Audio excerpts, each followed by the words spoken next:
Mariners win 15-2. 73-56 on the season is now their record, and they've taken the first two of the 3-game series against the Kansas City Royals. Let's talk about how it happens. First 2 innings scoreless.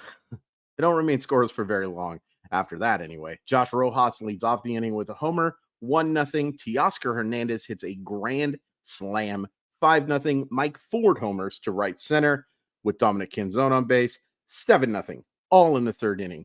Mariners get another one in the 4th on a fielder's choice off the bat of Teoscar Hernandez, 8-0. 5th inning, Kansas City gets on the board with the solo homer by Drew Waters, 8-1. J.P. Crawford, though, singles homer run in the bottom of the 5th. Julio Rodriguez, congratulations on your 50th homer, the fastest Mariner to ever get to that mark. 11-1 with J.P. Crawford on base.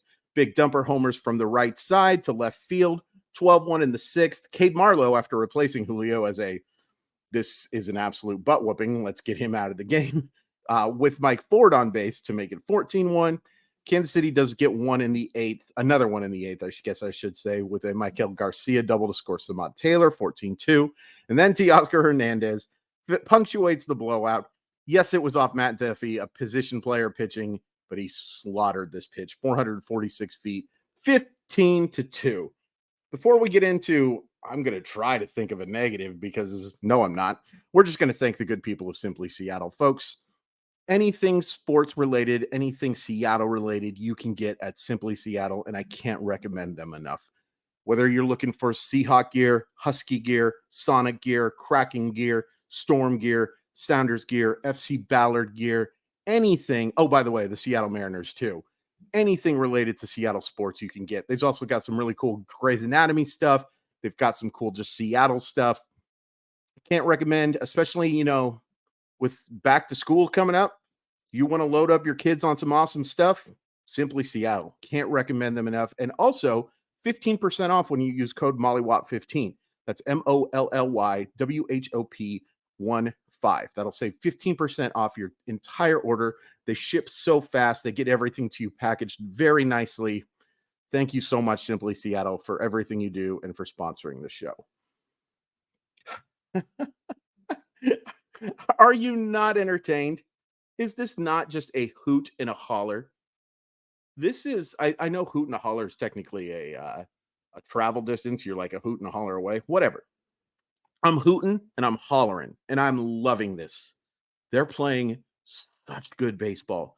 And sure, it helps that they're playing Kansas City right now, who, by the way, the Mariners have clinched on August 26th, a better record than Kansas City. The best Kansas City can now finish is 72-90. Mariners, the worst they can finish is 73-89. They have clinched a better record than the Royals. Put the banner up. Where do you start with the positives? There's so much. There's so much good here.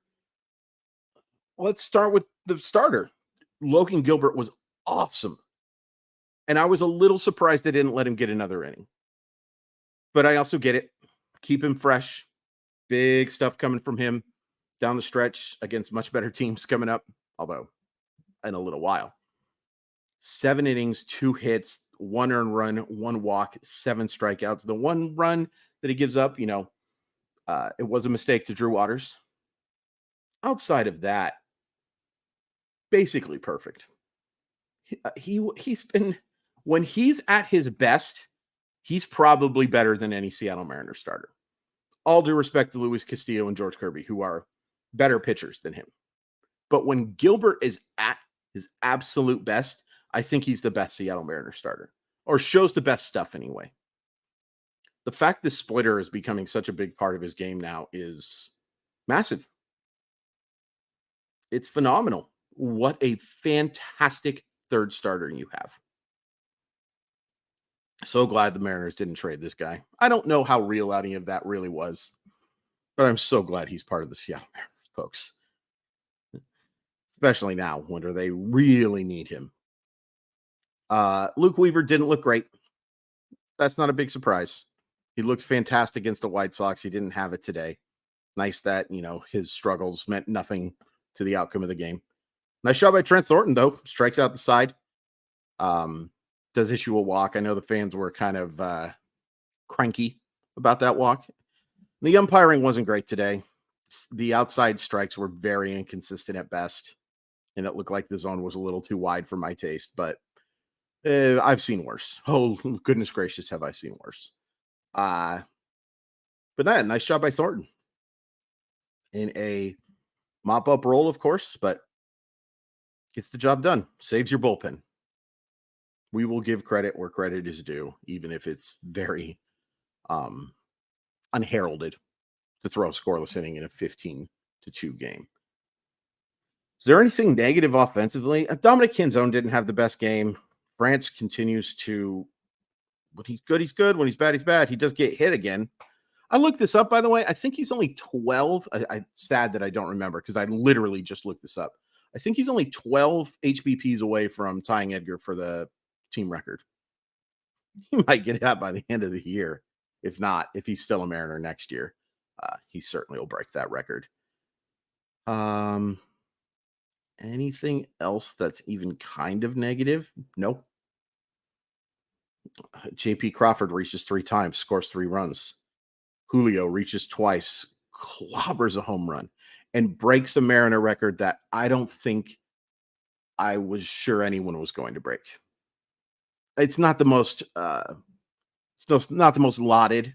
I didn't think anybody was getting to 50 homers faster than A-Rod in Seattle Mariner history. Julio did it as a 22-year-old. Still, guys, good prospects in Double-A. This guy's a 22-year-old. Has homered 50 times in his 1+ season. One in, what is it now? 1 3/4. Big Dumper gets on a couple of times. Big Dumper gets on 4 times and homers from the right side. Love seeing that. Mike Ford reaches 3 times, clobbers a home run. He had one of the worst at-bats I've seen from a Seattle Mariner. And I know I've said that a few too many times this year, but there have been some horrific at-bats from a lot of people this year. There's no denying that. Just because the Mariners have some impatient hitters, there have been some that just make you, it makes you cranky until you see that the Mariners win again. But he swings at a 3-2 pitch in the second inning from Jordan Lyles, who was terrible today. That's here. Like, just at the eye level. What are you doing? And then the very next at bat, he hits a 2-run homer and he draws a walk and he gets another hit as well. Good for you, Mike Ford. I'm not going to say anything bad about Mike Ford today. Good job, buddy. Josh Rojas, another couple of hits. He's looked great, especially with the bat. Defense, I think he's shown some solid range. I don't think there's been any issues outside of one time on the double play connection. I'm nothing but happy with what Josh Rojas has provided you. Was phenomenal to see Cade Marlowe step in there against a lefty and hit a homer. To say he had been scuffling is quite the understatement. And Angel Zerpa, not exactly the greatest pitcher in the world. But to see him stick in there with the 2 strikes and then crush a homer to center field, that's awesome. That is a reminder that Cade Marlowe has a real shot to be a really good player. And for the most part, he's provided a lot of value for the Mariners, and certainly more than Pollock. Not even close. And then Teoscar. Even he had a couple of at-bats today that you just go, what are you doing? But you cannot complain one bit with these results. And he's been so flippin' good in the month of August in particular. He came in today. Why is that so hard to say? He came into today hitting 353, and 2 for 5 definitely ups that. I mean, there's no denying that the overall Teoscar Hernandez experience has been a frustrating one. And frustrating because you want to see him, you see the good. You see what he's capable of when he's at his best. But you also see, do the kids still say down bad? You can see he can get pretty down bad and really struggle when he's not at his best. Like, this is, there's a lot of debate in baseball about locked in and whether or not locked in is real. I think Teoscar Hernandez might be the player you show if you do believe that locked in is a real thing. Because, I mean, there are games like this, and then there are the games where you would have been better off sending up a cardboard cutout. Cardboard cutout might walk.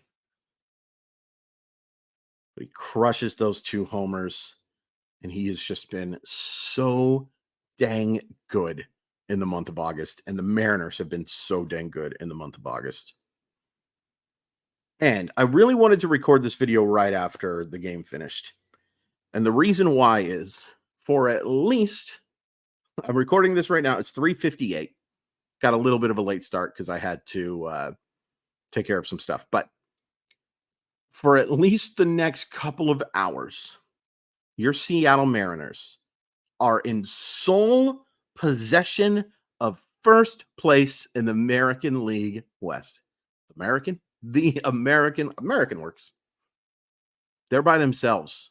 The last time we can say that happened at this late in the season is August of 2002. I believe it was August 18th. They were a half game up after a win over the Yankees. That's insane, folks. That's sad, but it's so wonderful to see for the Mariners and for us. We've waited so long, and there's still a lot of work to be done. And of course, if Texas wins, then all of this is, they're still tied for first place. That's great. But for right now, your Seattle Mariners, as I'm recording this, are first place in the AL West. Oh, that's so fun to say. Oh my goodness gracious, is that fun to say? By the way, Mariners hit 7 home runs today, for those of you who weren't counting as they did the thing. And that ties the record. That's the most that they've hit in T-Mobile or Safeco, whatever you want to call it. You should probably, whatever. They draw 7 walks. They go 13 for 37. And they score 15 runs just a couple days after scoring 14. This offense is hot, folks. Hot, hot, hot.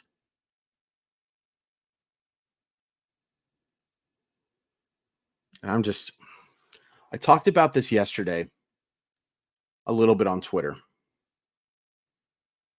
But I kept saying that I refuse to give up on this season. And the reason why this is not me humble bragging about, oh, I'm right.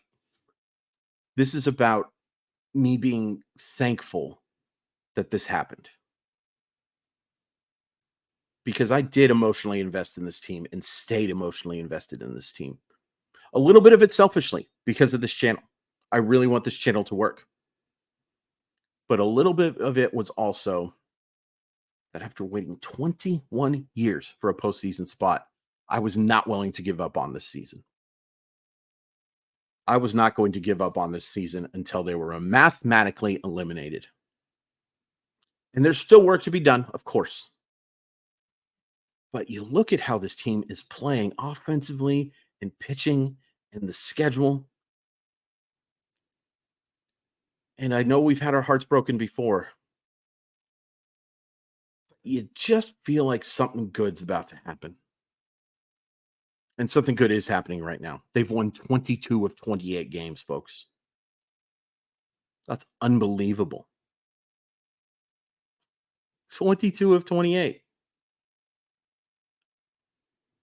It's actually 23 of 29 now, excuse me, because they were 50 and 50, and they're 73 and 56 now. So they are playing very close. If they win tomorrow, they will have a 30-game stretch of playing 800 win percentage baseball. 80%. 4 out of 5. That's nuts.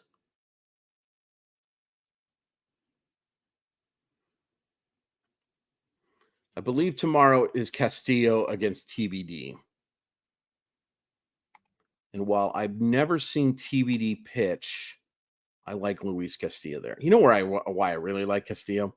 He was not great against the Royals last time.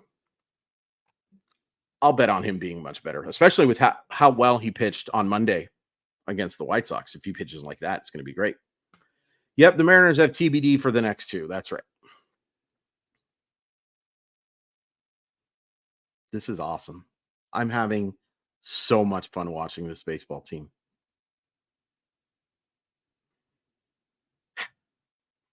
Thank you, Jordan Lyles, again, who, by the way, fell to 3-15. He's got a real shot at 20 losses. It's been a while.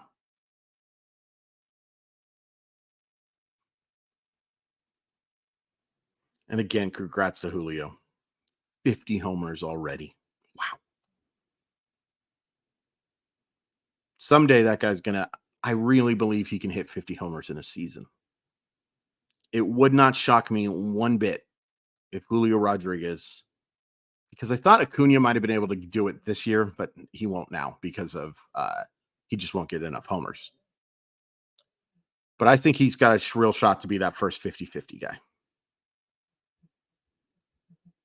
That'd be pretty cool, wouldn't it? Follow me on Twitter at Crawford_MILB. But most importantly, please hit like and please subscribe. Please tell your friends whether you love the show, whether you hate the show. Just let them know. Please let them know. We're getting so close to 1,000. I really believe, in fact, I'll be disappointed if we don't get to 1,000 by the end of August, which is unbelievable.